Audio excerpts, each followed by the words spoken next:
welcome everyone, and we're very, very happy to have all these people in this room tonight. We have invited all 10 of the state, I don't think I'll need it, but we've invited all 10 state and local candidates. We have the name plates here so you know who is invited. And the format is going to be kind of loose. Everybody has the same question. I don't think this is working. We can hear you. Oh, gotcha. Okay. The question was, what are 3 things that you feel need to be changed, improved, or altered or whatever in your state, county, district, et cetera, whatever area you are lined up to run for? And what would you do to bring those changes about? Changes, improvements, alterations. But before we get to that, I want to just do a little quick housekeeping. We've got coffee, tea, and water available over here by the wall. The bathroom is just around the corner, behind the coffee, tea, and water. On the table over there, you can grab a soda. It's $1 on the honor system, so please drop $1 in the cup. And if anybody really needs to order food, there are a couple menus that we can get for you, and we can get you some food. There are cookies over here in the corner. Everybody's welcome to. And a couple of other things. Every table has one of these. This comes from Morgantown, which is in, it's in a different district, but a lot of the representatives would be the same for us. And what's most important in here is the description of the Supreme Court justices, starting on page 12. So if you haven't looked them up, you don't know anything about them, please read about them before you go to the ballot box. Are there any other important announcements that need to be stated before we get started? Restrooms around the corner there. And Channel 3 is here filming, so I hope everybody signed their photo release. Just kidding. All right. My name is April Keating, and I am privileged to be here facilitating this evening. And my facilitation will be minimal. So you've got the question. The candidates have all had the question, so they've had several days to think on their answer. Everybody will be given 5 minutes to answer their question. A little bit more if they're in the middle of a thought. We're not going to interrupt anybody. Brooke is our timekeeper, so when Brooke puts her finger up, you know you have 1 minute left. And candidates, please feel free to keep it. You don't notice my finger, not your partner, an idea. Yeah, okay. Again, we won't keep strictly to it if you're in the middle of a thought. And after this 5-minute answer, the candidates are going to get up, and each one is going to go to a separate table where you get to speak with them individually. And we'll spend about 10 minutes before we switch tables, so everybody gets a chance to talk to everybody. All right? So let's go. Let's start on the left here with Matt Kerner. I had to write everything down because if I just talk without doing that, I'll keep you here for 2 hours. So I'm trying to limit myself. And I've always been told that when chiefs of Native American or First Nations communities met, one of the first things they would ask each other is, how are the children? And then they weren't asking specifically how were your children, they were asking how that community's children were.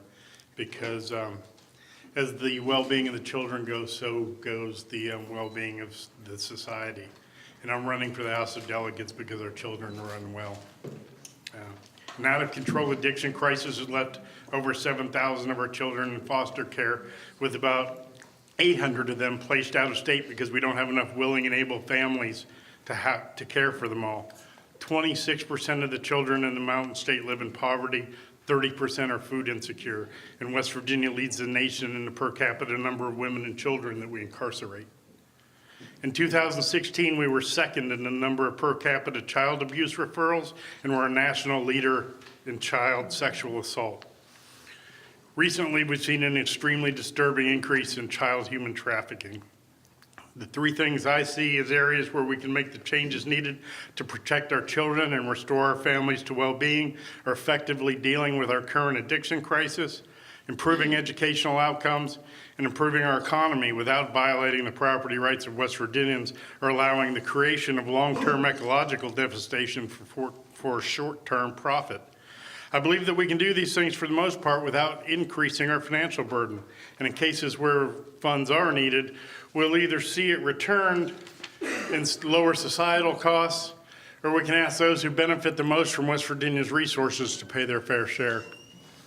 Related to addiction, out of many things that we could do, the simplest and lowest cost is that we already have a prescription drug database in place, but for some reason, okay, we know the reason. It's lack of willingness on the part of our legislature. We don't enter controlled substances into that database when they enter our state. We only enter them when they exit the system, going from the pharmacy to the patient. This has allowed some communities to have as many as 100,000 pain pills per person enter their towns without warning, and we didn't know about it until the bodies started to pile up so high that some funerals have run out of room to keep them all. Fixing that is a no-cost option for the state, but it may create uncomfortable situations for corrupt legislators who are shielding drug traffickers in pinstripe suits from accountability. Related to education, the number one thing that we can do is to attract and retain quality teachers. It's baffling to me that we tell our public employees that the work they do is so valuable to us that we cannot allow them to collectively bargain or go on strike, and then we pay them as if they mean nothing to us. We chip away at their benefits and begrudge them the ability to have quality, affordable health care. If fixing this means increasing severance taxes, then that's what we need to do. I don't believe for 1 minute that these gas companies won't come here to drill if our severance taxes are increased to match those of our surrounding states. If you hear a legislator or candidate say that's what will happen, I suggest you look behind the curtain. And I'm not just talking about campaign contributions. I'm talking about legislators who have been given sweetheart deals that will personally enrich themselves by getting their own little piece of the gas and oil money. And when that happens, I don't know if anybody else believes that they will vote against anything that the gas company wants, but I don't. And the last thing is our economy, and obviously the 500-pound gorilla that we're confronted with is the continuation of the use of West Virginia as an extraction colony.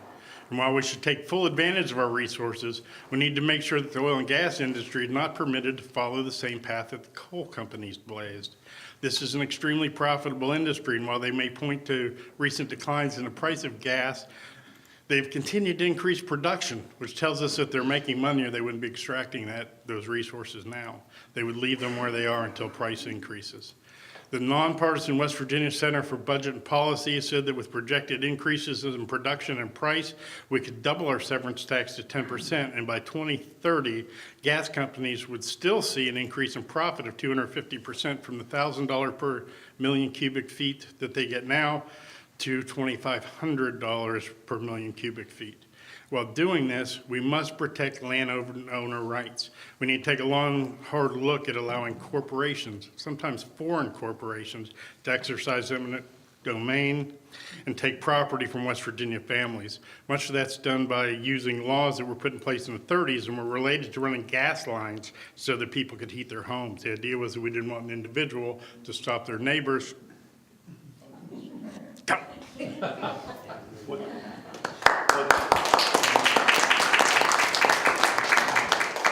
One quick question. What is your name? Oh, I'm sorry, it's Matt Kerner. I'm Okay. running for the Thank you. House in the 45th District. I didn't catch it. Hi, everybody. I'm Yvette Squires. I'm running for county clerk. Can you hear me? Yeah. This will make me this makes me even more nervous. Sure, I'll hold it for you. You don't know. Put it up to her mouth. Okay, they said these speeches would get easier as I went along, and they have been worse for me. So please bear with me. I am not a public speaker. I'm running for county clerk. I have been an abstractor in the oil and gas industry for 13 years now. I've been in several county clerk offices across the state, working, seeing what's done, talking to the county clerks. What I'd like to do in Upshur County is to keep putting stuff online, preserving our records.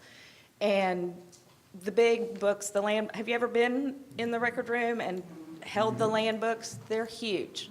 I'm sorry, I'm just, we'll get those land books online so anybody can look at them and preserve them. They're dilapidated, they fall apart so easily, and then you're lost. One thing I'd like to do is reach out to the school children and get them more involved, maybe do a poster campaign on the election process or something. And I don't remember learning anything like that in grade school and doing fun things that can help teach. On that avenue, I'd like to go into the high schools and work with the juniors and seniors to get them to register to vote, to get them to go vote. That is the biggest thing. I have 3 children, 28, 27, 25. Thank you. Keep doing what you're doing. Thank you. I'll talk to their friends and ask them to support me. I don't vote. I'm not registered. Why? Why are these kids coming out of high school without the knowledge to go do that, without the support to go do that? I'd like to figure out some way and work with the high school counselors maybe and get them more involved. That's it. Thank you.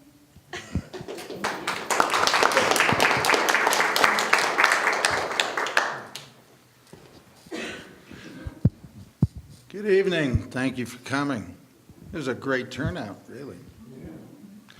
My name is Kevin Campbell, and I'm running for County Commission for Upshur County as an independent candidate because I don't think that partisan politics has a place in county government.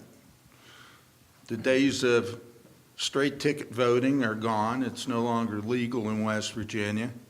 And I think it's important for everybody in the community to carefully consider the individuals running and not just their party affiliation. The city has done away with partisan politics, and I hope that sometime in the future the county will also. Maybe that upsets a few people because that's not the way it's always been done, but we need to look at our county and what's best for our county. What our neighbors do is important, and it's important that we collaborate with them whenever we can. A great example is our Convention and Visitors Bureau works closely with both Lewis and Randolph, and we share advertising of events and opportunities along Route 33. There's one campaign that's 99 things to do along Route 33. And we can promote industries like tourism greatly by working with our neighbors. But getting back to the basic questions tonight, what can we do and change about this county to make things better for the future and keep people here?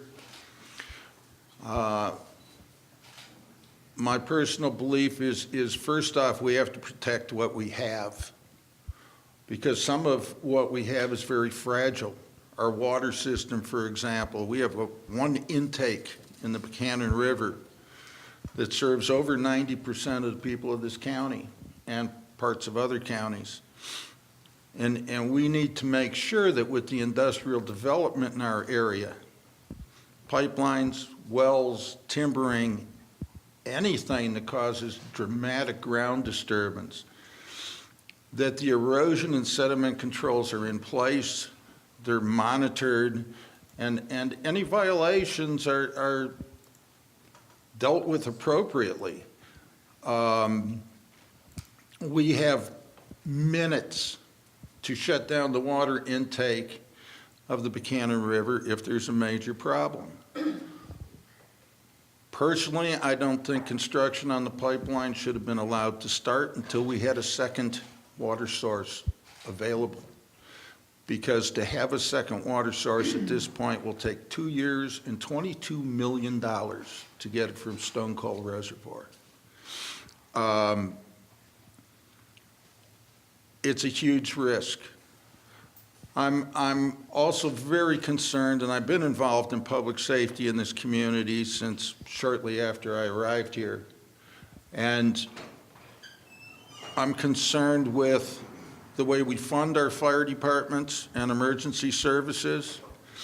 Our fire fee is 18 years old, and it's never been increased in the last 18 years, where the sheriff's department gets an increase every year. So our fire services are struggling, and a few years back, the state took part of the insurance fee that people pay that have homeowners insurance, and they took away 55% of that and used it to prop up the public employees' insurance, which needed to be done. But once they got past that period, they never gave it back to the fire departments. So they've been underfunded for years, and good grief, they shouldn't have to have hot dog sales in order to buy gear to protect the volunteers that are working for all of us. And they do a great job. I'm running out of time already, but one thing people don't even realize in this county is that some departments like Adrian have improved their standards so greatly that people are entitled to lower insurance rates. And I would recommend that people look into that and see if they can reduce their bills. Thank you.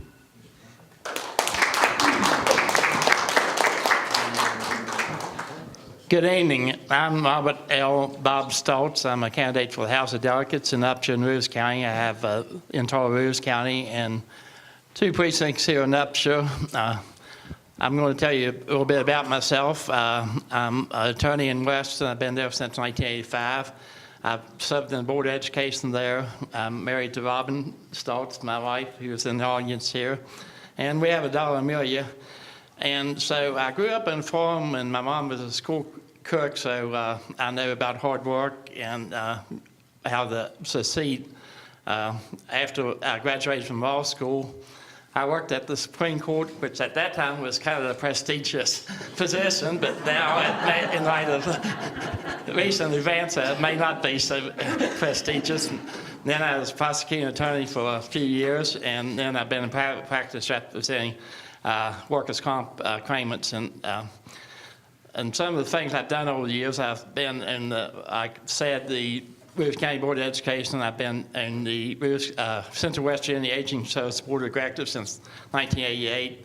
I've been in the Roos County 4-H Foundation 14 years. I've been coach and also a 4-H advisor. The things I think we need to do to work on is, one is strengthen education. Our teachers and school service personnel and all our public employees deserve fair wages and good health benefits. We also need to expand vocational education. Not all students are college-bound, but they need affordable education and technical education. Also, we need to defend our property rights and protect our rights from being forced to take away from us. And then also we need to help seniors. We need to end the taxation and Social Security, state taxation and Social Security benefits. And we need to restore the funding of in-home services care. 2 years ago, the legislature took money out of the in-home service and used it to put the roof in the prison. So I think we need to take care of our seniors first and foremost. So those are the things I'd be working for in Charleston.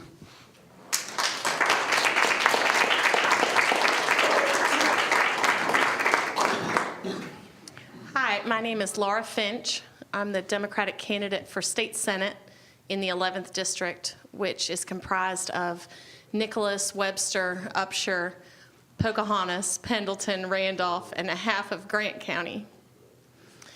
And I'm a young lawyer in Pocahontas County. I have my own practice, and that's what enables me to venture out and do this great work of talking about the ideas that I think are going to move us forward towards the future in West Virginia.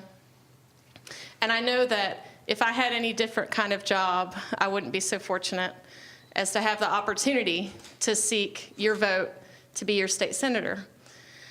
I also know that had I any other kind of job, I might not be in West Virginia. And in fact, I didn't get to grow up here. I was born in Charleston. My mother is from Mason County originally, but I grew up in Virginia because that's where my parents had jobs. So setting out on this campaign, it was my hope that I might be elected to improve opportunities for young people to stay in West Virginia and build their lives here. And I know that as an attorney, I have the opportunity to do that, and a lot of young people are not so lucky. And we young people are asking for representation. We're asking for the opportunity to improve some of the challenges that we face here in the state. And the theme of my campaign has been for children, for families, for us. And that came to me partly due to my work as a contracted public defender in child abuse, neglect, and juvenile proceedings, that I see so often the least fortunate among us, and I see the good that government can do for them. And I think that when we start thinking about, instead of a top-down approach to economics or social services or education, we think about a bottom-up approach, I think we can really make some headway in addressing these challenges. And so everything that we have to do is for these children. We have to build the best education system money can buy.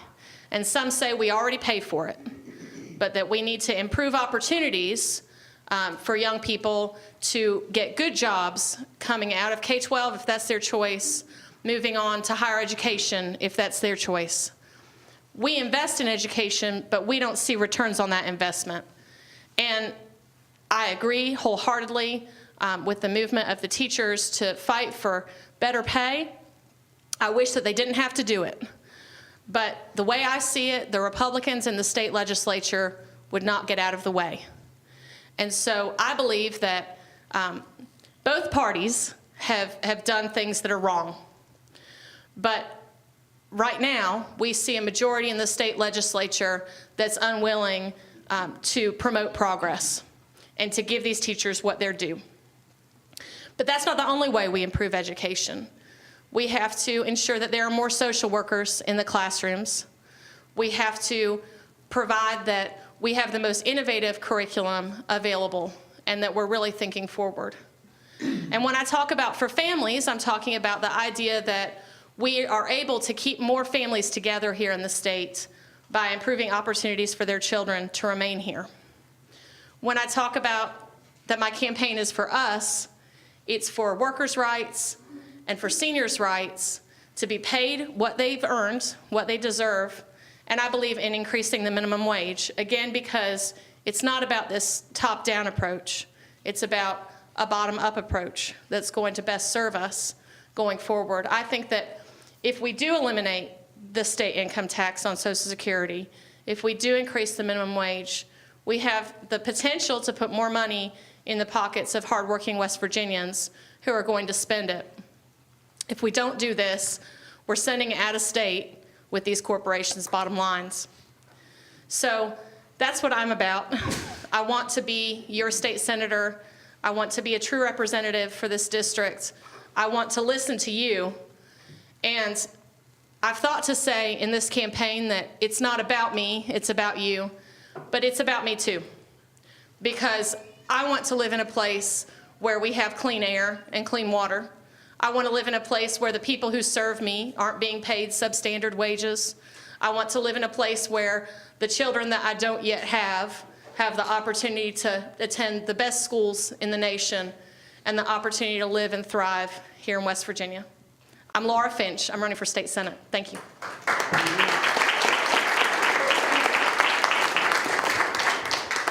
Thanks to everybody. I know that everybody still has questions, and so we're going to break up and have the candidates move around to the tables where you all are sitting. Feel free to get up if you need to and get yourself some refreshments or whatever. And please, if you do need to leave early, before you leave, there's some campaign literature at this table here. There's a couple of campaign signs up front. Grab one on your way out if you feel so inclined. And please keep up with these candidates and the candidacy and their websites as you go along. Do you have a question? Before they break up and move around, do you think we could possibly ask them as a panel, being they're all Democrats other than you, Kevin, I'm sorry, that we could ask them as a panel and see what their total input is? And also, one of the first things I would like to ask is why we have all Democrats and no Republicans? Well, that would be a question that I personally couldn't answer. All I can say is that we did invite them all. But certainly, I have no problem with opening up the floor to these folks. I just want to make sure that everybody gets their personal one-on-one time with them. Is everyone okay with I like the personal doing that? one-on-one, but I would also like to have them answer as a whole so we can all hear and not just one table at a time. Okay, let's do that one question then, and then we'll have, say again? Are you all good? Okay, please restate the question. Okay, my question is this. Why would you say that the Republicans are not here? It's just a personal answer, I understand that, but I just find it kind of hard to believe they all said no or we're going someplace else. Any thoughts? Well, my opponent told me last week he wasn't coming, and that was all he said. I can't tell you why my opponent isn't here, but I can tell you why I am here. And that's because I want this job. So you can infer what you may.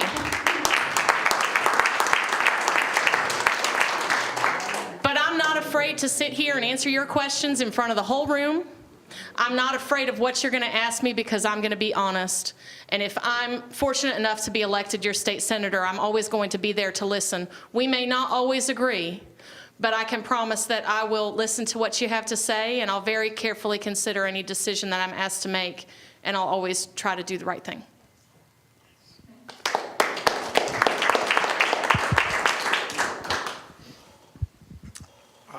I don't know why my opponent isn't here. She never responded to any of the invites.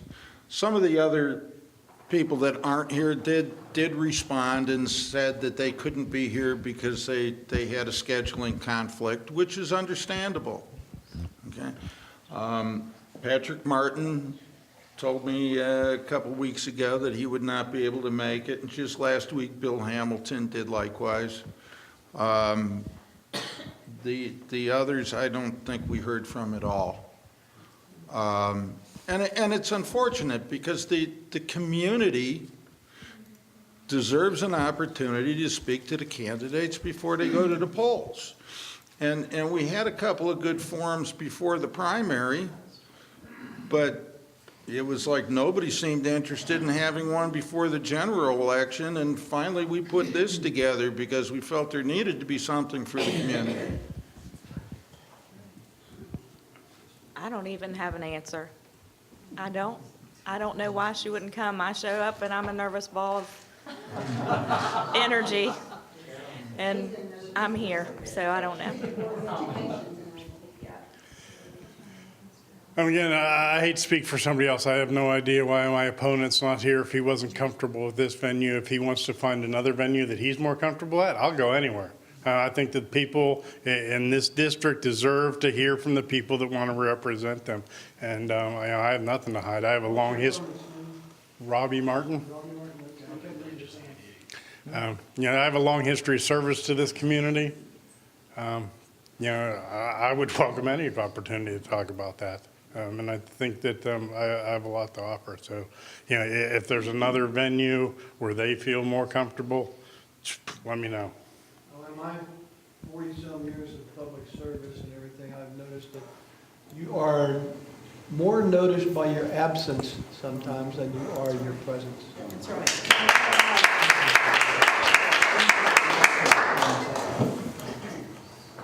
talk about we're paying for quality education but not getting it.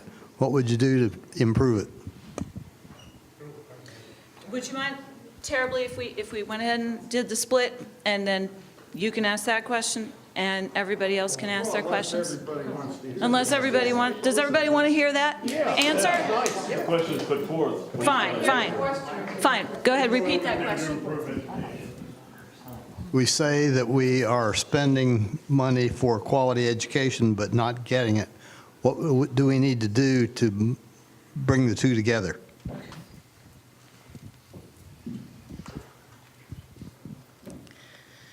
Some people say that the reason why our per capita spending on education is so high in West Virginia is because of the cost of transportation, especially in rural counties.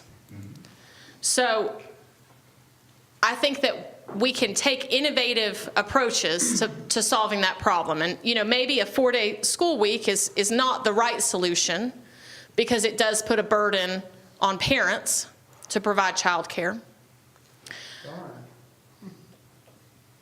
Shame to make a parent a parent. I think that, you know, conservatives might argue that there is a lot of maladministration, not only in the Supreme Court, which I worked for also as a circuit law clerk for several years prior to opening my own practice, but also in our Department of Education, that there is a lot of red tape and bureaucracy that money is tied up in. I think that one thing we can do is pay our teachers adequately and ensure that we attract the best and the brightest teachers, many of whom already work here, ensure that they stay. So those are a few ideas that I would have, but I think that overall, we need to look to the advice of people who have a lot of experience in improving outcomes in education, and that needs to be our highest priority. Not getting in the way of pay raises for teachers that they've earned for decades, which is all our legislature did this session, but instead dedicating our time to how are we best going to equip these children to face a new future where we no longer are looked down upon in West Virginia, where we really can rise up and be a wonderful source for tourism, but also for jobs.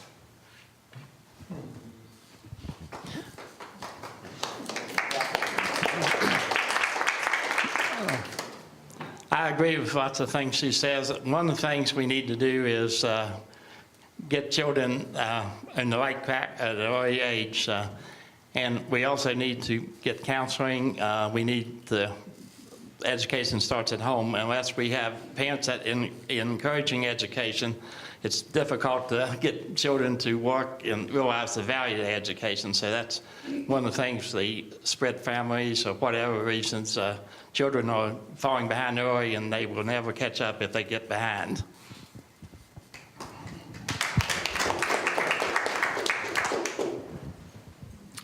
As a county commissioner, there's not much I can do about education. You know, the school board is a separate entity in each county, and their rules are based on state precedents. There's little county administrators can do to affect that. But a couple of things I see in this county, and I've seen, years ago, I trained as a school bus driver in Upshur County, and I learned every route. And every day on those buses, I would see some kids get on the bus and ride to school, and others being chauffeured to school by their parents. And the end result is we're paying twice. You know, we're paying to put the buses on the road for everybody. Some aren't using them. Then we're paying with the traffic congestion of all those parents trying to get into the school parking lot to drop off little Johnny and Susie when they could have been on the bus. West Virginia's student transportation system is a model for the country. It's the safest public transportation system in the country. And we should be celebrating that and expanding on it and dealing with the discipline problems that get some kids booted off the bus, because adding to traffic congestion and all the other side effects of extra cars on the road is not the answer. And it's making it harder to justify the transportation costs that the school system is funded when the kids aren't on the bus.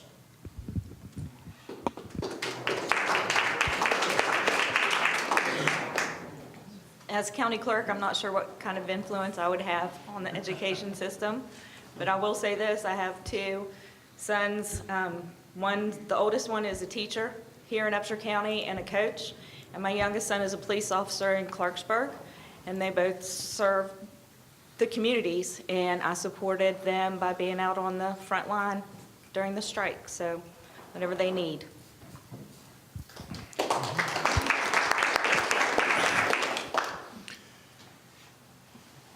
The most effective thing that we can do is actually a no-cost solution.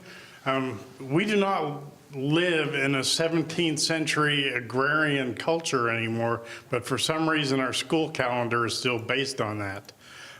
There's overwhelming research that shows that balancing the school calendar to eliminate a long summer break and have smaller breaks throughout the year increases school performance overall and disproportionately benefits kids from low-income families. Generally, kids from low-income families aren't going to the Carnegie Science Center in Pittsburgh during the summer. Their families don't have the resources to take them to DC to go through museums at the Smithsonian, so they fall back farther in the summertime. They learn just as well during the school year, but when school's out, they fall back farther. And then teachers end up having to review, and they have to go over the same material again. And changing that calendar is a no-cost option. It's the same number of instructional days. So there's no increase in paying teachers, no increase in service personnel. I've talked to probably 25 teachers from this county about that over the last couple months, and I haven't found anybody that was opposed to it.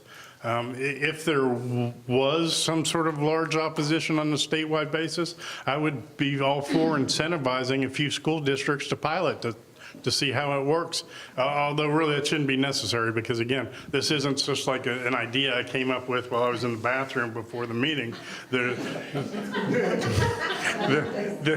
a ton of research that bears that out, that shows that this is a solution that works. And one of the other solutions that I see that is something that I pop, into my own head. Last winter I had 2 kids for a few months, and I haven't had to deal with that in 20 years. And it's really made me look at, one, appreciate teachers and single parents. I don't know how single parents do that. I did it for like 3 months and it almost killed me. Having to be at the same place every time, twice a day. Don't know how they do that. But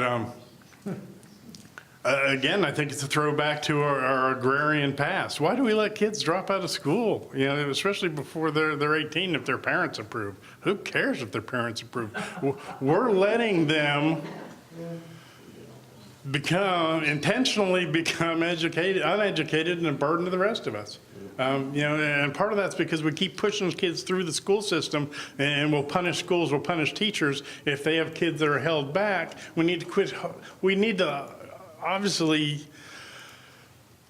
hold teachers accountable. They need to be responsible to their students.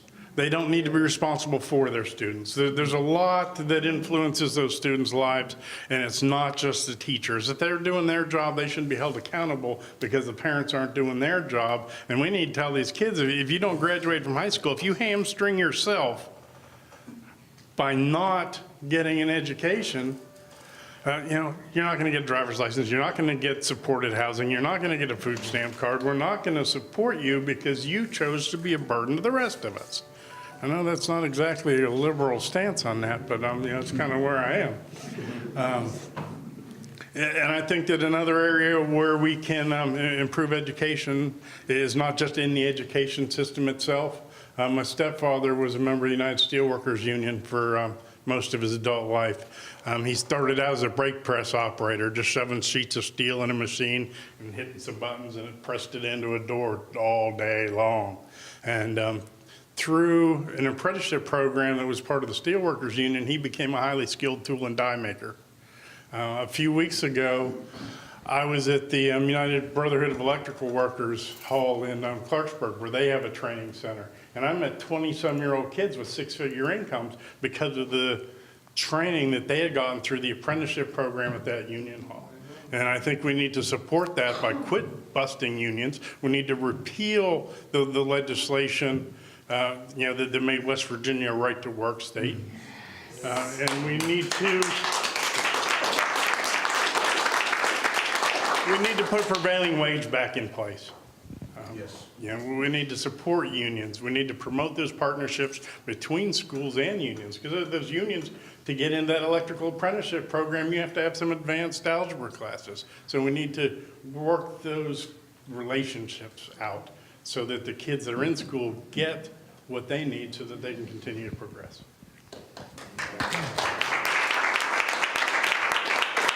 Good answer. All right, at this point, I want to ask the audience how you would like to proceed. I see some people have questions. If you all are comfortable staying where you are and leaving the panel up front, we can do that.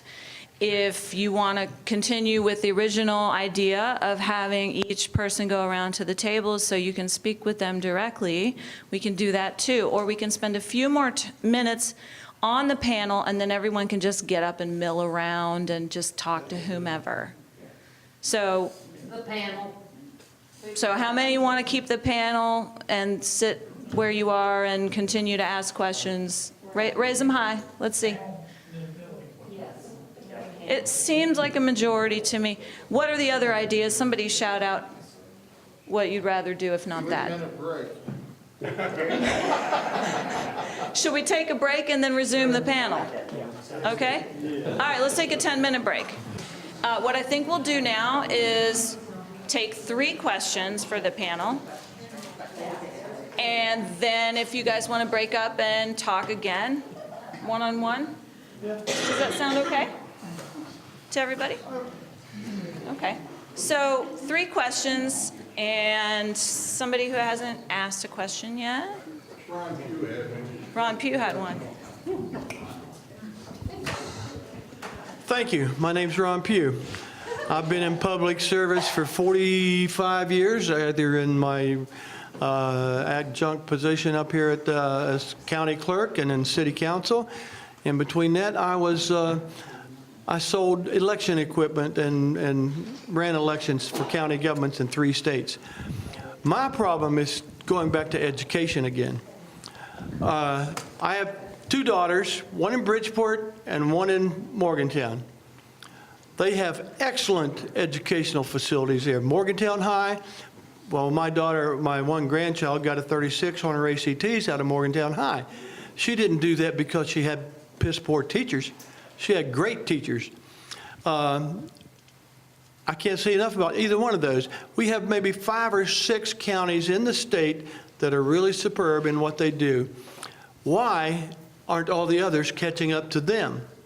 And another thing is, how many teachers do we have in here today? Or former teachers. Former teachers, whatever. When's the last time you failed a student? Never. No, that's not true. That's not true? Well, when's the last time you did? Well, I've been retired 10 years. Okay, so it's 10 years ago.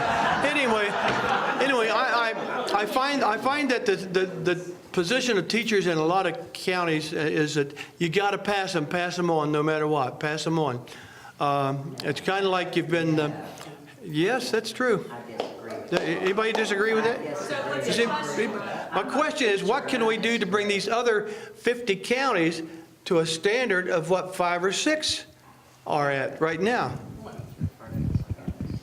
All right, let's start down. I'd like to say something about that. You know, you're talking about an area that's pretty wealthy, and a pretty good economic system. How do teachers educate children that come to school dirty, hungry, worried about what's going on at home? How do you educate them? They don't have their brains on that. They are worried. How do we deal with the culture? We've got to change our culture in this area. That's what I wanted to know, is what we have to do to We have another part 3 of this question. Part 3, Joe. I remember when I started in Upshur County in '78, we had a 100% levy. And it provided a lot of money to the counties. It provided a lot of money to Upshur County for supplies and salaries and supplemental pay and all that. And now there was a vote many years ago, I forget when it was, and the county voters voted the levy down, and we had nothing for a lot of years. Now, I finished working in Harrison County for 6 years. That is a very affluent county, but they've also got a 90 or 100% levy. Now, when you talk about his position over there, it comes down to dollar bills an awful lot of the time, because the more that teachers are compensated in materials, equipment, and all those kinds of things, the better they're going to work, the better opportunities the kids are going to have.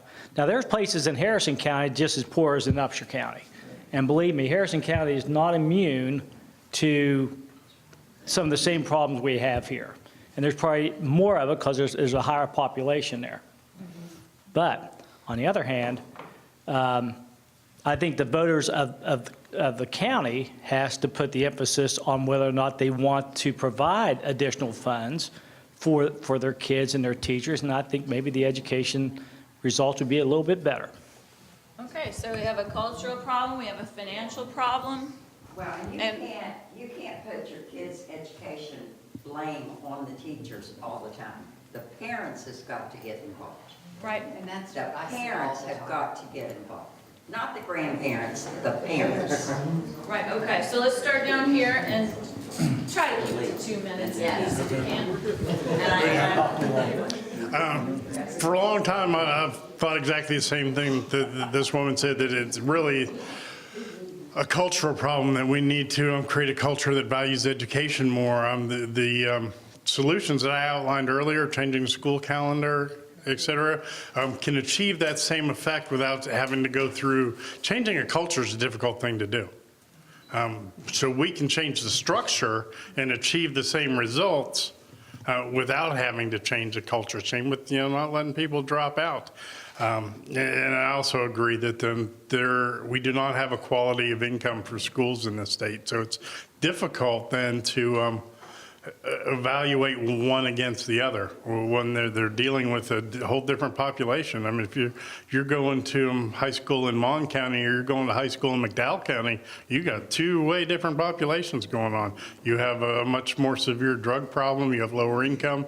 And again, it's not that necessarily the people that are low income don't value education or don't know that that's the path to prosperity for their children. It's that they don't have the ability to support that. They don't have, they're not doing stuff out of school to support that. And those are the same people, well, they got to worry about, do those kids know where they're going home at the end of the day? Does that change? Or is there some flexibility there? We have a ton of homeless children. We don't think about that. The average age of a homeless person in the United States right now is 9 years old. And, so we like to think that all homeless people are 50-year-old drunks, and that's not the case. So, these kids are dealing with a huge amount of stress, which is going to make learning difficulty. They're difficult no matter where they go to school or who their teachers are. And it turns teachers into social workers instead of teachers. I'm skipping this question. Kelly Clark can't do much, but I'll support it. For economic development, the county has got to have excellent education. And the 5 counties in this state that are developing well have that. It's a prime example. I am absolutely in favor of a school levy because we can't attract new business here without having excellent education opportunities. And that's for everybody. That's not just for the gifted kids.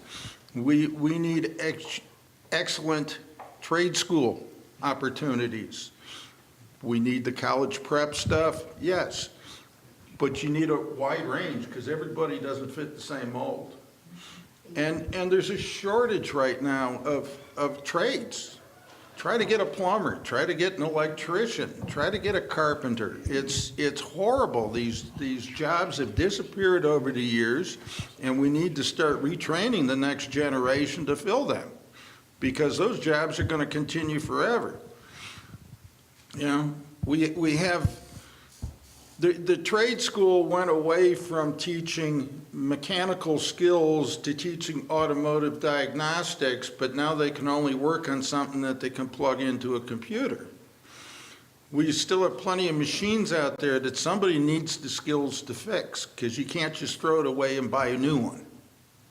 So our new school superintendent, I think, is going to do a great job for Upshur County. She wants to expand the trade school. She wants to see some new programs go in there, and we want to start teaching some of our kids some real world skills.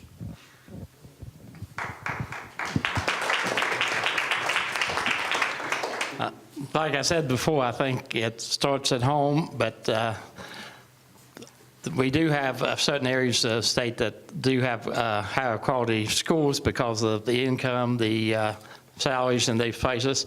Plus the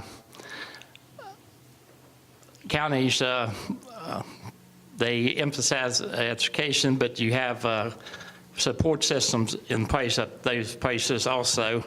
As Matt said, there's a big difference between Mon County and McDowell County in the socioeconomic scales, and basically that's why I tried to get teachers into McDowell County that's certified in certain areas such as math and science.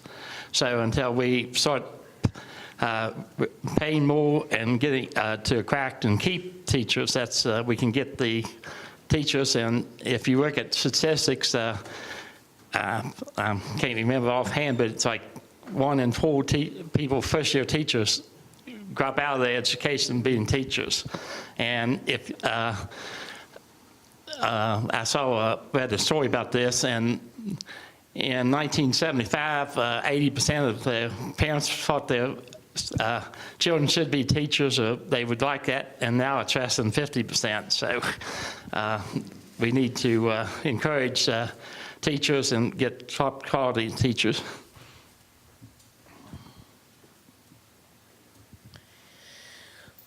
When we talk about improving outcomes in education, we're not talking about improving outcomes for the best and brightest with the most involved family and the best backgrounds, whose moms get to put them on the bus and take them off. And I've often said that poverty is the greatest challenge facing education, and I've often said that very same thing that was recited, which is when we get kids to school well-rested and clean and ready to learn, we're going to have better outcomes.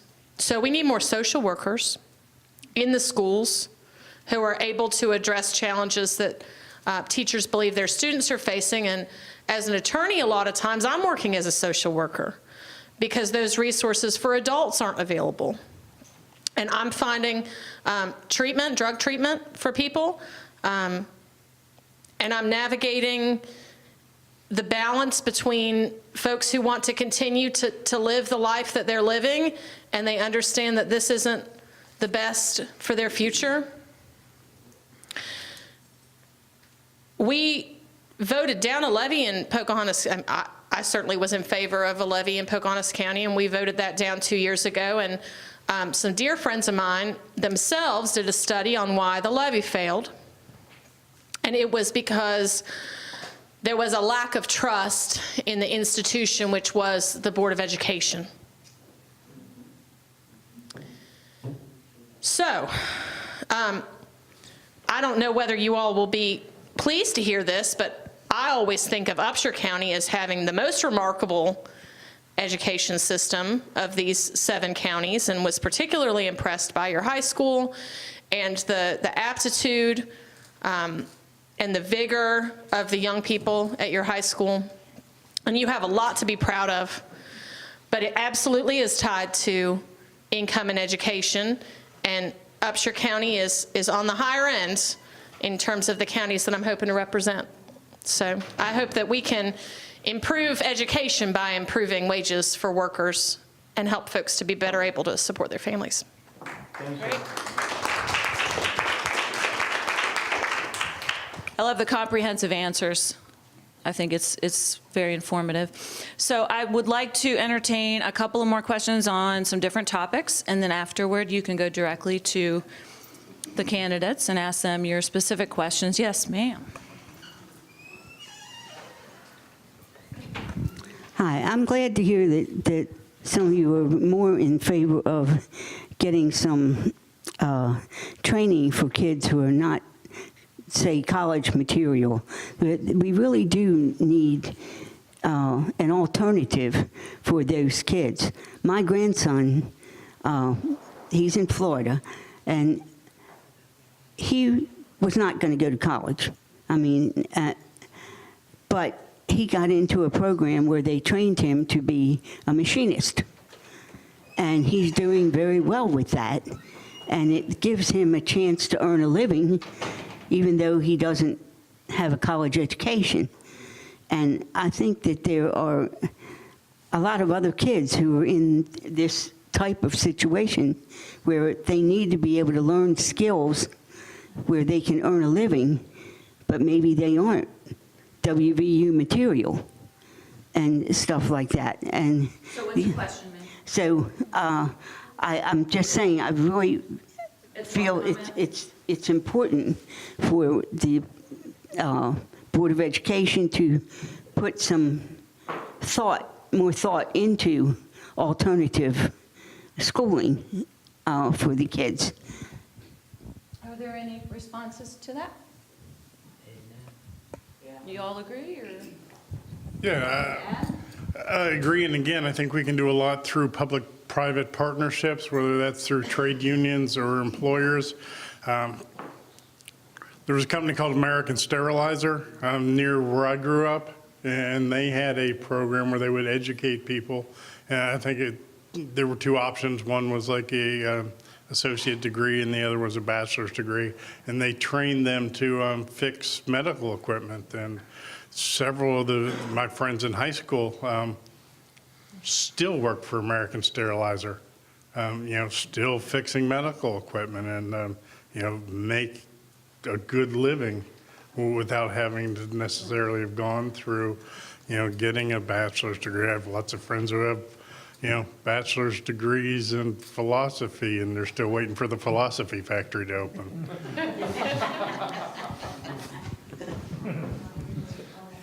There are some other great opportunities in this area up in Harrison County and at 4 other locations in West Virginia. You have the Robert C. Byrd Institute for Advanced Manufacturing Technology. And you can go in there and learn how to program a CNC laser machine that'll cut out metal parts all day. And the course is about 18 months long. And when you graduate, you will have a certificate as a machine operator. And your opportunity is there's about 200 jobs available for every applicant. You can pretty much pick whatever city you want to go to. Now, that is still taking West Virginia's people, educating them and moving them somewhere else to make a living in most cases. But some of those jobs are available in West Virginia. The other thing is those facilities do become a great asset to small businesses. I've used R.C. Byrd on numerous occasions to cut out intricate parts for projects that I was doing for a customer. And all I'm paying for is machine time.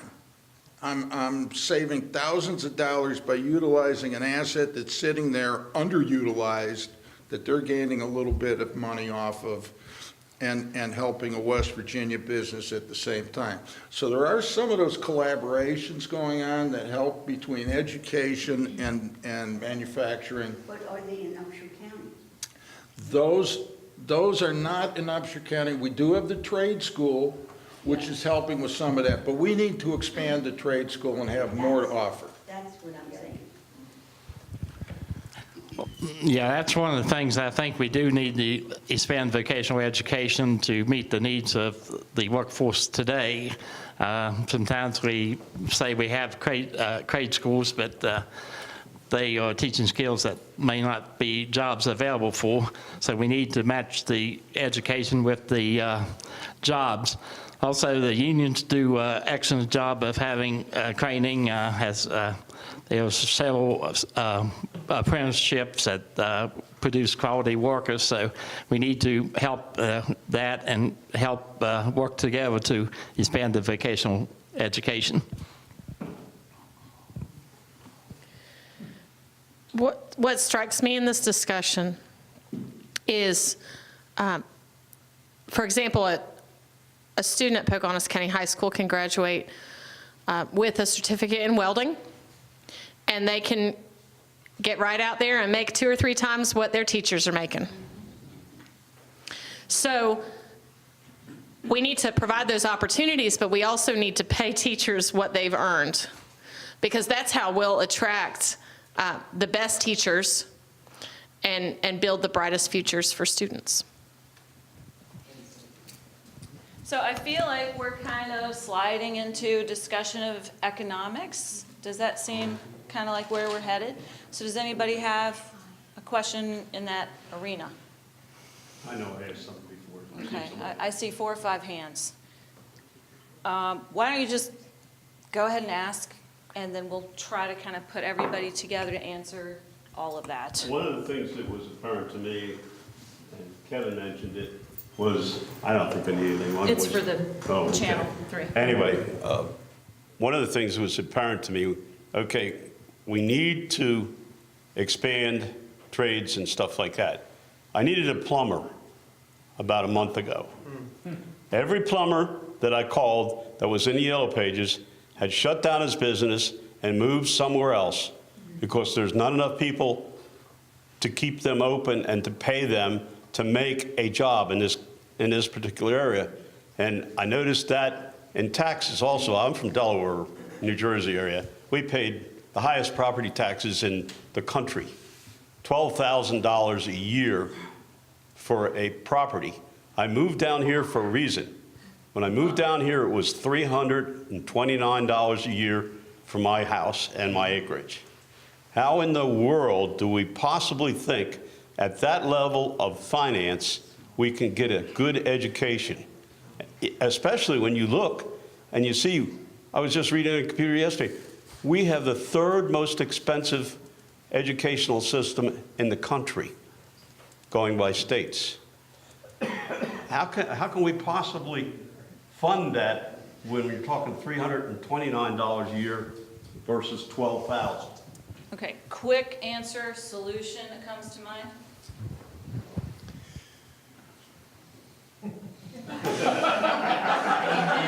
Ask on, feel free to. Yeah, I don't know if you're gonna, I don't know if you're gonna get a whole lot of support for raising. Be down there hanging you. Yeah. Yeah, the one area where we could probably look at property taxes, and I just feel like all the mailers are gonna hit the mail tomorrow, is that, you know, we have discounted property tax rates for people who own large tracts of what they call undeveloped land, and it's basically just holding areas for the timber industry and you know, other extraction industries. I think I read something that 26% of West Virginia's surface is owned by out-of-state landowners, and they pay significantly less than average West Virginians do for property taxes. So that might be an area we could look at. I don't think that our education system's 3rd most expensive. I've read several things. I think we're in the middle of the road, kind of, I think anywhere from 20 to 14, somewhere like that. But this is a more expensive area to run a school, because, it's been mentioned that you have transportation. I figured If you you have a school in an urban area, there's already public transportation available. You don't even have to have a transportation department. So, it's just more expensive to live in a rural area. I'm not sure exactly what the solution's gonna be. I think it's gonna be better, again, to work better, not harder kind of thing that we can get better results without spending less money if we do it. Does anybody have a specific answer they want to share? Did you have something to say? Yes. I think we could pay the coach for the WVU football team less than $3 million and put some of that in the other team. Anybody burning to say something? I have friends who do that job every Sunday I for mean, free. I love WVU, but I don't think any coach is worth $3 million a year. I'm sorry. I don't think anybody wins the $1 billion That money could be better spent to these teachers. And yet there are coaches that Maybe, make $6 maybe we million a would year. solve more problems if we had a maximum wage instead of a minimum wage. Here's an idea. But, I agree with you. I don't know how we fund things in this county with our taxes as low as they are. Doing a hell of a Okay. job somehow. And here's a staggering thing for this county, is half of the county's budget goes to the sheriff's department and incarceration. Half of it. That's an unbelievable drain. And how many people are we incarcerating for nonviolent crimes, and how many people are we incarcerating because they're repeat offenders, which might be violating their probation because, after they got out of jail, they no longer have a place to live, they no longer have a car, they no longer have a job, and they can't get to a probation appointment. There's no public transportation in Upshur County. We really stacked the deck against these people. But I do think that education would improve greatly with more funding, and I am certainly in favor of the levy because, again, we can't attract people to town, we can't attract businesses here without improving our education. With your $300 and some you pay in taxes, 75% of that goes to the Board of Education, 23% goes to the county, and the rest of it's split up between the city. What can the county do on 25% or 23% to bring businesses into this county? It's a catch-22 situation. Okay, a few other people had some questions. I'd like to try to get them all. If you have a specific thing to say. I was just going to say about the cost of education. Part of the reason the cost of education is more expensive in West Virginia is the amount of money we have to put aside each year to fully fund the pensions and retirement. And that's calculated in the education costs. So in the past, they have the 40-year plan to fully fund the pensions, and that is quite a significant fund of money. I've often wondered the same thing, but I'm going to be very clear that we do not get anywhere by increasing taxes on people who make less than $100,000 a year. We get nowhere. We get somewhere by increasing wages to the point that there is more money that stays in our economy. So when we ask the biggest corporations to pay their people, let's say we can't fight for $15 an hour. Let's say we settle for $11.25, and we ask the biggest corporations in town to pay their people $11.25. Well, that's more money that stays here in the community, more money that can be spent at local businesses, more money that stays here in the state. And I think that's how we improve our economy, by having more money stay in the state. Great. I want to go over here because there's a couple people who haven't asked anything yet. So make sure you speak up because that microphone does not project. Okay. You hear me now? A little bit louder. Yeah. Okay. I'm not from West Virginia. We moved here in '03.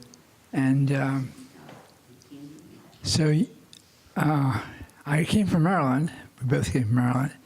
And we lived in areas like Baltimore and Laurel. And Laurel's halfway between Baltimore and Washington. And so they had a lot of industry out there.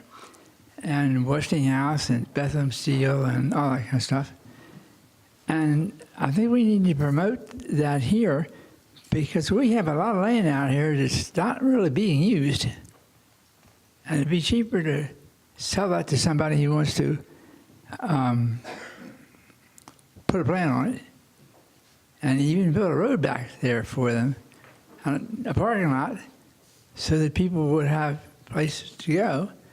I know that every company that I ever worked in, I think, no, not one, had machine shops and several people in it. And I think we need to increase the opportunities for people in the state to get, sometimes they get a degree to review and then they move to Ohio or wherever. You know, you want to keep them here and you want the skills to be needed here. And that's what I think we ought to do. Yeah, we need to encourage more manufacturing jobs and things like that. I think that's what he's trying to say.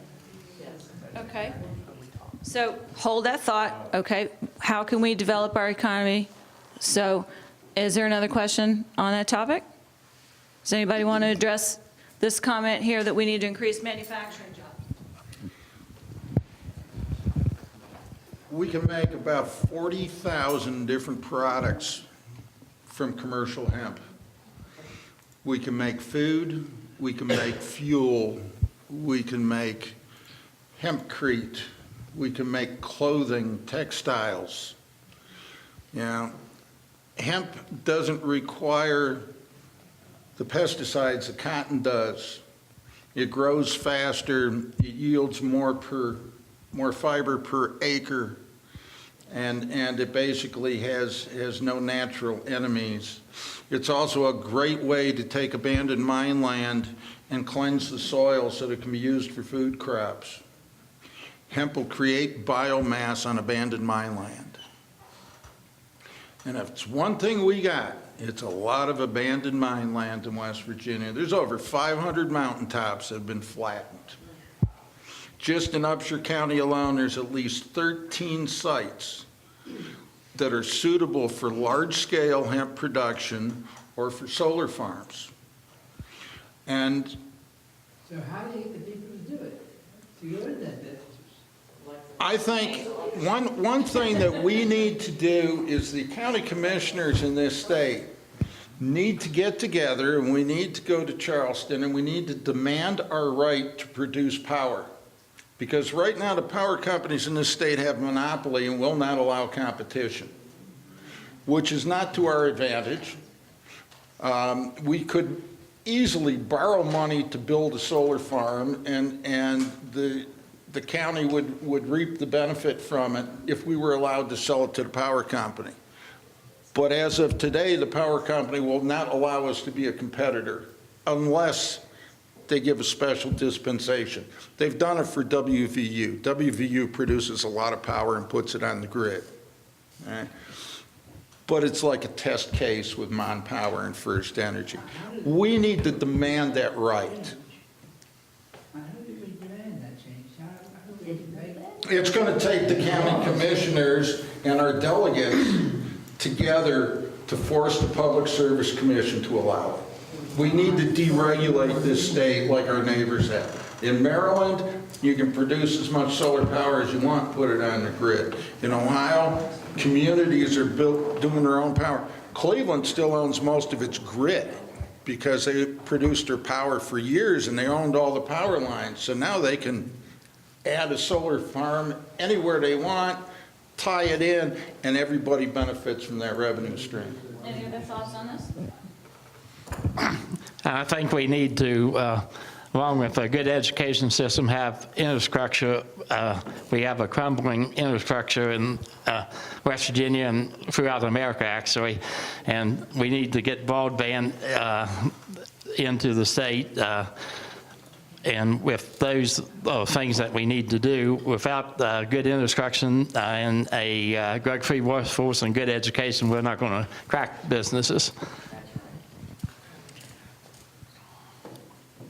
And just to add on to that, I think that we have to show that we have a healthy workforce that has access to affordable health care, that is able to be responsive to the needs of industry. So we could have the most educated workforce in the country, but if we're not healthy, then we can't attract businesses because they have to pay the costs of that health care. We have a third of the state on Medicaid. We have employers who pay for their employees to be insured. We have folks on Medicare, and we have folks that are participating in the exchange. And I think that if we put all those things together, we can fill in the gaps to ensure that West Virginians all have access to affordable quality health care. And I know that it's not free, but we have a lot of sources of revenue to solve the problem of West Virginia being perceived as an unhealthy state. And that's one of the problems I want to help tackle in Charleston. Great, so it seems like we're leading into the subject of health and healthcare. Oh, yeah? Okay, you're doing economic. What was your One of the problems we have with attracting manufacturing industries is infrastructure. You don't just build a factory that builds something.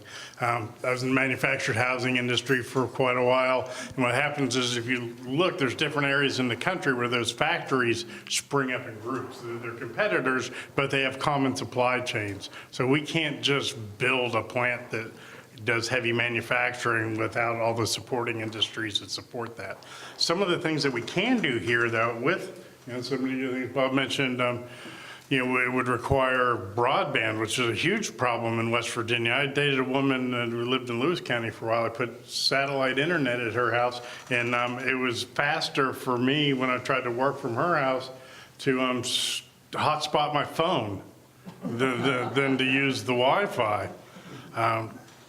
But there are areas in the state like, right around exit 132, the high-tech corridor. My daughter's mother worked there at the very first building at the Robert Mullahan Center. And, that whole, now NASA's there. There's all kinds of high-tech industry there. And those type of industries don't require a lot of transportation. We're not hauling heavy things across roads we don't have. So, that's an industry that we could develop here. And I think we could also go a long way by developing the outdoor recreation economy that's available to us. And there are other areas in the country. North Carolina is doing a good job of developing that. Colorado, out west, Oregon is doing a good job of that. And, because right now, most people aren't aware, we always talk about coal. Coal is not the largest industry in West Virginia. Tourism is. The tourist industry and the outdoor recreation industries don't have much influence because they're driven by thousands of little mom and pop operations, whether it's Ace Adventure Resorts in Fayette County or restaurants and hotels. And coal traditionally has, the money in the coal industry gets funneled kind of backwards into, fewer hands. So those people are able to then influence the legislature in a way that 1,000 mom and pop restaurants cannot.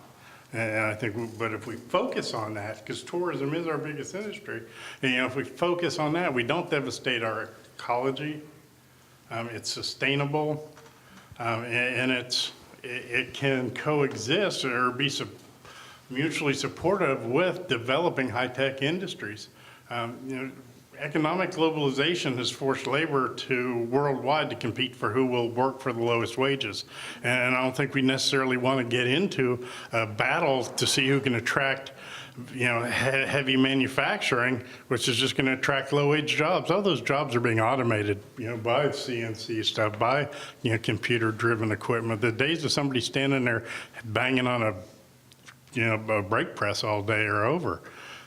You know, I don't think we want to compete for those jobs. The other problem we have in attracting industry to West Virginia, and I've talked to half a dozen development authority directors, is that nobody can pass a urine test. You know, we have the worst illicit drug problem or addiction problem in the country by far. And unless we get a handle on that, we will not attract industry to West Virginia in any form, whether it's manufacturing or high tech or, you know. Why you see all these Texas trucks running around here? Thank you. Yes, sir. Yes, you all have the possibility of getting elected to office. My question for each of you is, what is going to be your #1 priority? So when you come back here in February, you're going to say during our first month in office, this is what I wanted to accomplish. What would be that priority for that first month? Good question. Let's go this way.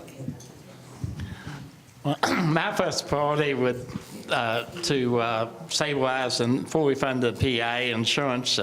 We need to get that taken care of before we can move forward in other areas.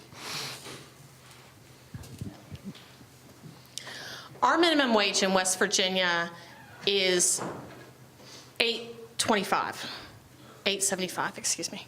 It only applies to employers that have 6 or more employees. It doesn't apply to temporary employees. It doesn't apply to trainees or tipped employees. So I understand that there are small businesses that have more than 6 employees, and that those small businesses may need to be offered some incentives to retain those employees. But I don't think that that's a good reason not to increase our state minimum wage. So my priority would be to offer a bill that would increase our state minimum wage to $15 an hour. And I understand that that's a far stretch, but that's a negotiating point. So we need to offer incentives to small businesses to retain their employees, but what we need to worry about are big businesses that are paying $8.75 and letting all that money from that bottom line profit leave our state. So that's my priority.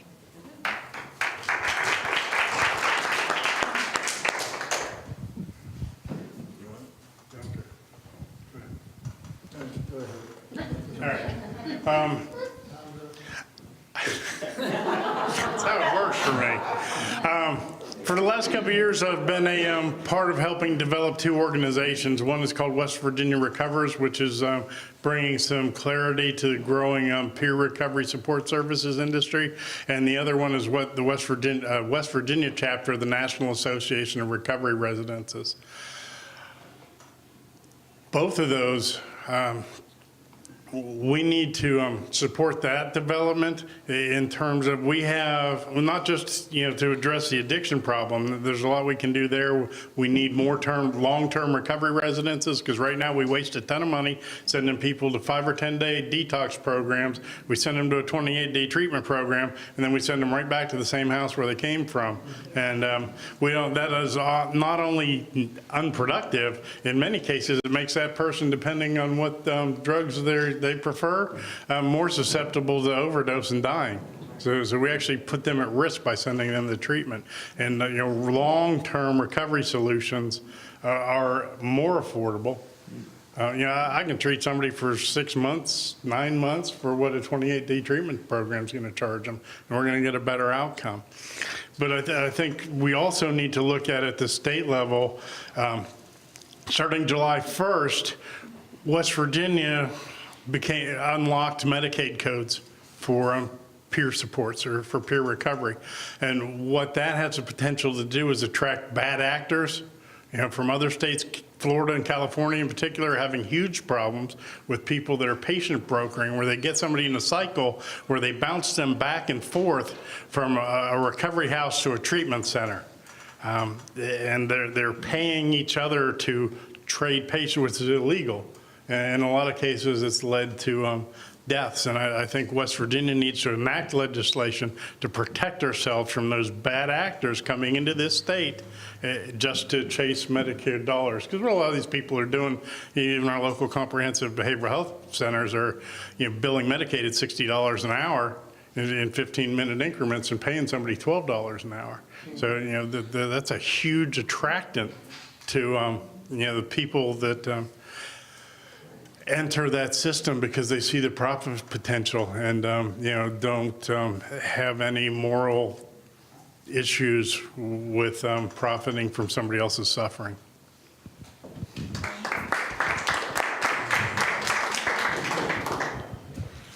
So, in the first 30 days in office, I would like to look at other ways to increase the revenue stream for the county. I know after being in the fire service for a few years in this county, that we have a lot of issues for the local fire departments with gas leaks. And what that cost annually is 20 times more than the revenue stream that we get from the wellheads in Upshur County. And that needs to change. These companies are making record profits off of West Virginia gas. They can pay their fair share for emergency services. And that's a big way to improve the revenue stream for Upshur County.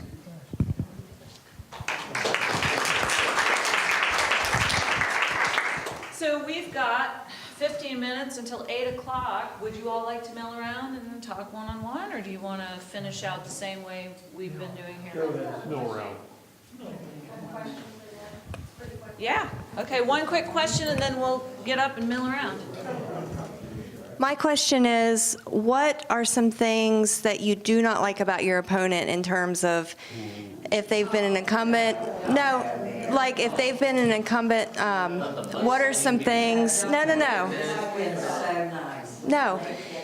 Their ideas, what they want to do in their office, or things that they've already done in office that you disagree with, and what would you do? So basically, what would you do differently? Or some things, Is that maybe fair? some bills they passed, or something, that you thought was harmful to West Virginia. Okay, keep it positive. My opponent hasn't been elected either, so he doesn't really have a background for me to run on. So I'd like to take the opportunity to spend a minute talking about the fact that I've been of service to this community for years. I've been a board member of the Upshur County Literacy Volunteers for over a decade. I chaired UCare right after Dr. Rupp for a couple of years and have participated in that ever since. I'm on the board of directors for Upshur County Family Resource Network. I time limited out on the board of directors for the West Virginia Coalition to End Homelessness and have been involved in homeless service delivery here in Upshur County. I've been on the board of the West Virginia Association of Fellowship Homes, and I'm on the boards of the two organizations that I mentioned earlier, West Virginia Association of Recovery Residences and West Virginia Recovers. I'm one of 16 trained recovery coach trainers in West Virginia. I have trained over 100 recovery coaches who are people who have gone from active addiction and now work in treatment centers, comprehensive behavioral health centers. They work in primary care offices. They work in drug courts. I have a long history of service to this community. I'm not asking you to elect me so that I can go do something I've never done before. I'm asking you to elect me so that I can do what I have done in the past at a new level so that I can make a bigger impact in this community and the state.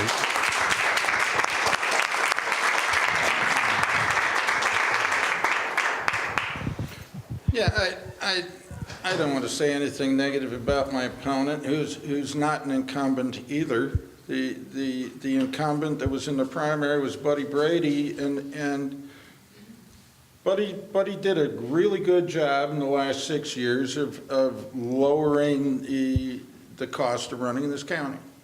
he saved his county a lot of money, and he should be remembered for that. I have been involved in this community since I first came here. For those of you that don't know, I own the old Adrian School, which is a real good example of what happens when you make a real estate decision when you're recovering from back surgery and you're on painkillers. Wasn't the most sound financial decision I ever made, but I own it, and I intend to preserve it because it's part of the history of this county. It's a significant part of the history of this county. And you know, I came here and I was welcomed, and my neighbors welcomed me right away, and I felt like I was part of the community, and because of that, I wanted to get involved. So I became a firefighter, I became an EMT. I joined the Chamber of Commerce. I joined I was the second president of the new Convention and Visitors Bureau. I'm a board member of the Southern Upshur Business Association. I'm vice chair of the Buchanan River Watershed Association. I work with April and Mountain Lakes Preservation Alliance, and we spend our free time out monitoring the pipeline construction because it's temporary jobs for a lot of out-of-state people, but it's our watershed that's being threatened. And we need to stay on top of that. And they know it's us out there. We go out there, we sample, we take pictures, we fly drones, we are up their butts.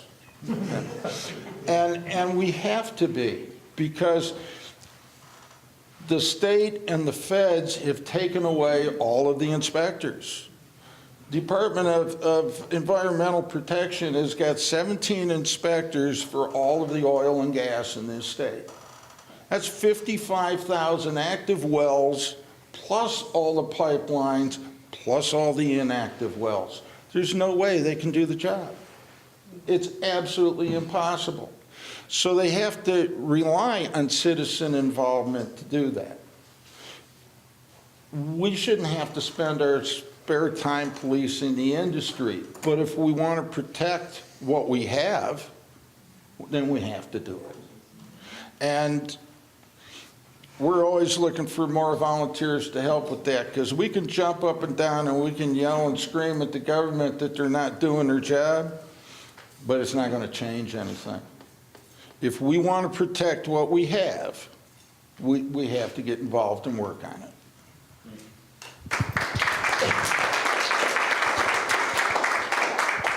I'm often asked, who are you running against? And my answer is, I'm not running against anybody. I'm running for the House of Delegates. And my ideas are outlined in my door hanger here, and what I work for in my platform. And I'm running in my platform, and I think you'll find it to be the best qualified candidate.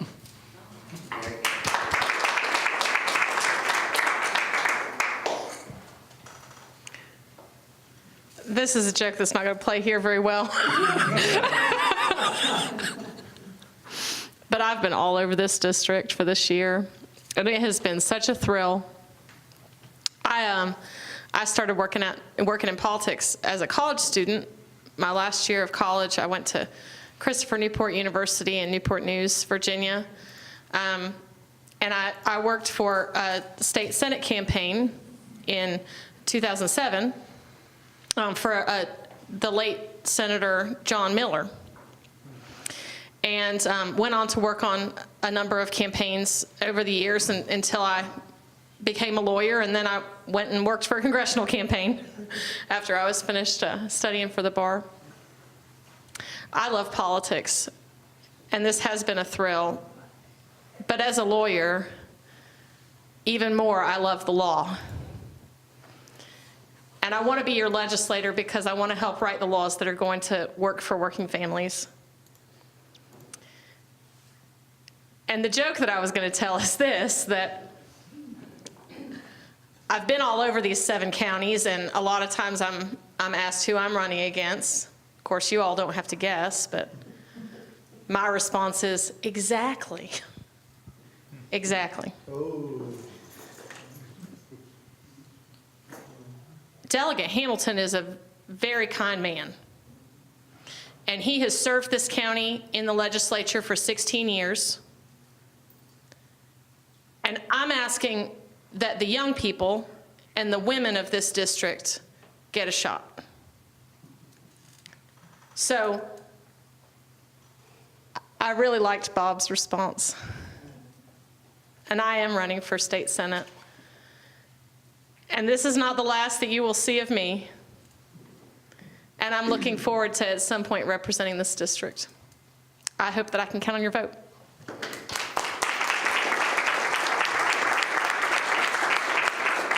Thank all of these wonderful folks. Thank you all.